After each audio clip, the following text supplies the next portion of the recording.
Pagi teman-teman semua, nama saya Nadia Atiah Kuratuain dari Program Studi Manajemen Pendidikan 2017B. Pagi ini saya akan menjelaskan materi tentang 8 jenis keterampilan dasar mengajar dari mata kuliah Pembinaan Kompetisi Mengajar yang diampu oleh dosen Bapak Dr. Supardi dan Ibu Evita Soraya.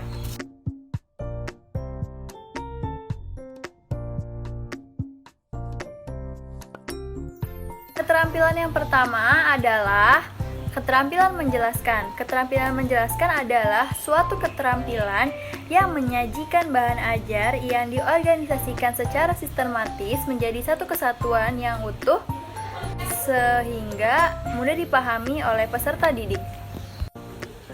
Terdapat 4 prinsip pada keterampilan menjelaskan.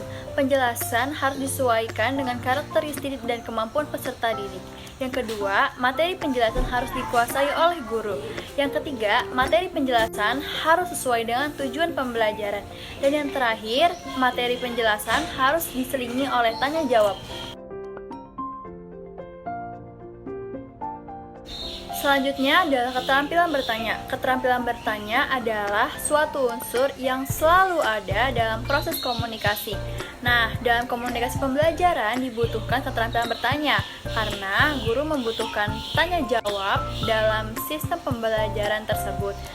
Keterampilan tanya jawab ini difungsikan untuk menumbuhkan respon dari peserta didik tersebut. Dalam keterampilan bertanya terdapat 5 prinsip. Yang pertama, hendaknya pertanyaan mengemukakan satu masalah saja. Yang kedua, pertanyaan harus sesuai dengan karakteristik dan kemampuan peserta didik. Yang ketiga, pertanyaan hendaknya singkat, jelas, dan memakai kata-kata yang sederhana. Yang keempat, pertanyaan didistribusikan secara menyeluruh kepada peserta didik. Jadi tidak hanya satu peserta didik saja yang tumbuh responnya, tetapi seluruh peserta didik. Yang terakhir adalah pertanyaan sebaiknya diberikan secara random. 5 tujuan keterampilan bertanya. Yang pertama adalah memotivasi peserta didik untuk aktif dalam interaksi belajar. Yang kedua adalah mencapai tujuan pembelajaran. Yang ketiga adalah melatih kemampuan peserta didik untuk mengutarakan pendapat. Yang keempat adalah melatih peserta didik untuk berpikir divergen. Dan yang terakhir adalah merangsang dan meningkatkan kemampuan berpikir peserta didik dalam secara cepat. Selanjutnya adalah keterampilan menggunakan variasi stimulus. Maksudnya adalah keterampilan guru dalam menggunakan bermacam kemampuan dalam mengajar untuk memberikan rangsangan kepada siswa agar suasana pembelajaran itu lebih mengasyikkan dan lebih menyenangkan, sehingga siswa memiliki gairah dan antusias terhadap pembelajaran tersebut. Nah, selanjutnya ada 4 tujuan dari keterampilan menggunakan variasi stimulus. Yang pertama adalah memudahkan guru untuk mencapai tujuan pembelajaran. Yang kedua adalah meningkatkan gairah dan antusias siswa serta motivasi belajar siswa. Yang ketiga adalah menghilangkan kejenuhan dalam mengikuti proses belajar. Yang keempat adalah mempertahankan kondisi optimal belajar. Selanjutnya adalah macam-macam variasi dalam mengajar. Yang pertama adalah variasi dalam metode pembelajaran. Yang kedua adalah variasi dalam media pembelajaran. Yang ketiga adalah variasi dalam gaya mengajar. Dan yang terakhir adalah variasi pada pola interaksi, yaitu gunakan pola interaksi multi arah. Jadi tidak hanya kepada satu peserta didik saja, tapi ke seluruh peserta didik yang ada di dalam kelas.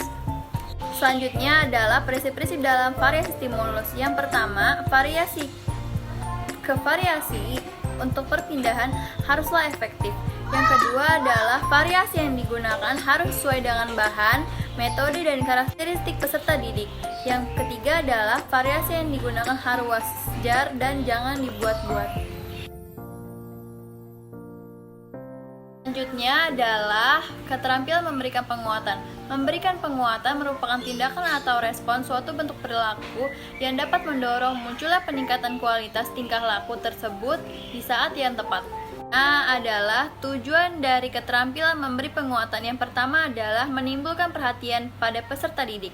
Yang kedua adalah meningkatkan kualitas dan motivasi belajar peserta didik. Yang keempat adalah merangsang peserta didik berpikir dengan baik. Yang terakhir adalah menumbuhkan kemampuan berinisiatif pada peserta didik. Prinsip-prinsip dalam keterampilan memberi penguatan. Yang pertama adalah berdampak terhadap perilaku positif. Yang kedua adalah hindari respon negatif. Yang ketiga adalah dilakukan dengan hangat dan penuh semangat. Yang keempat adalah memberikan kesan positif kepada peserta didik. Yang terakhir adalah dapat bersifat pribadi dan kelompok. Selanjutnya adalah keterampilan membuka dan menutup pelajaran. Keterampilan membuka pelajaran adalah usaha guru untuk menyiapkan mental peserta didik untuk menerima pembelajaran. Keterampilan membuka pelajaran peserta didik harus mengetahui tujuan yang akan dicapai dan langkah-langkah yang akan ditempuh. Selanjutnya adalah keterampilan menutup pelajaran. Keterampilan menutup pelajaran adalah keterampilan guru dalam menutup kegiatan inti pelajaran tersebut agar pelajaran-pelajaran yang telah diberikan dapat diserap oleh peserta didik, seperti memberikan kesimpulan di akhir pembelajaran. Selanjutnya adalah tujuan membuka dan menutup pelajaran. Yang pertama adalah untuk menimbulkan minat dan perhatian peserta didik terhadap pelajaran yang akan dibicarakan. Yang kedua adalah menyiapkan mental para peserta didik agar siap memasuki persoalan yang akan dibicarakan. Yang ketiga adalah memungkinkan peserta didik untuk mengetahui tingkat keberhasilan dalam pembelajaran. Yang terakhir adalah agar peserta didik mengetahui batas-batas tugasnya yang akan dikerjakan oleh dirinya. Keterampilan yang akan saya bahas terakhir adalah keterampilan dalam mengajar kelompok kecil dan perseorangan. Pengertiannya adalah untuk keterampilan mengajar kelompok kecil adalah kemampuan guru dalam melayani kegiatan peserta didik dalam belajar secara kelompok dengan jumlah peserta didik sekitar 3-5 orang dan paling banyak adalah 8 orang. Sedangkan untuk perseorangan adalah individual. Kemampuan itu menentukan tujuan, bahan ajar, prosedur, dan waktu yang digunakan dalam pengajaran dengan memperhatikan tuntutan-tuntutan atau perbedaan-perbedaan individual pada peserta didik yang akan diajarkan. Terdapat 4 keterampilan guru yang harus dikembangkan dalam keterampilan mengajar kelompok kecil dan perseorangan. Yang pertama adalah keterampilan dalam pendekatan pribadi. Yang kedua adalah keterampilan dalam mengorganisasi. Yang ketiga adalah keterampilan dalam membimbing pelajaran. Dan yang terakhir adalah keterampilan dalam merencanakan dan melaksanakan kegiatan belajar mengajar di kelas. Nah, sekian 6 penjelasan jenis keterampilan dasar mengajar dari saya. Semoga apa yang saya berikan dapat bermanfaat. Terima kasih.